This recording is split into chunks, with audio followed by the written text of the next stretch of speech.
అనగనగా ఒక రైతు దగ్గర ఒక కుక్క ఉంటుంది. ఆ కుక్క అంటే రైతుకి చాలా ఇష్టం. అలాగే కుక్కకు కూడా రైతు అంటే చాలా ఇష్టం.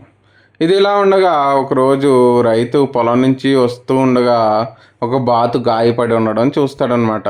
జాగ్రత్తగా దాన్ని చేరదీసి దాని గాయానికి కట్టుకట్టి దాన్ని కూడా కుక్కతో పాటు పెంచుకుందాం అని ఇంటికి తీసుకొస్తాడు.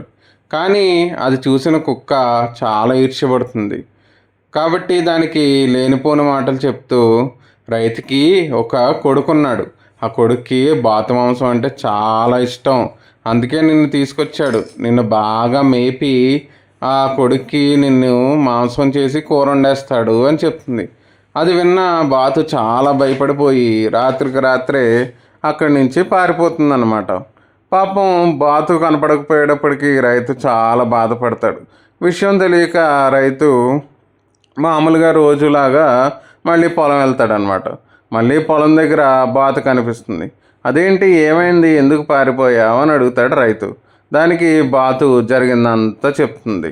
అది విన్న రైతు ఎలాగైనా కుక్కకు బుద్ధి చెప్పాలని ఇంటికొచ్చి కుక్కని ఒక తాడుతో కట్టేస్తాడనమాట. అది కదలకుండా కట్టేసి ఒక కత్తి తీసి దాని ముందే నూరుతూ ఉంటాడు. కుక్కకి చాలా భయం వేస్తూ ఉంటుంది, ఏం జరుగుతుందో తెలియదు.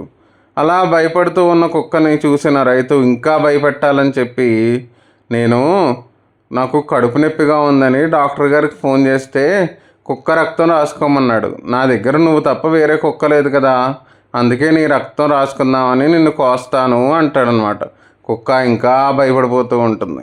అది చూసిన రైతు హహహా అని పగపగా నవ్వేసి, చూసావా భయం ఎంత చెడ్డదో, పాపం నువ్వు బాతును భయపెట్టినప్పుడు అది కూడా ఇలానే భయపడి ఉంటుంది.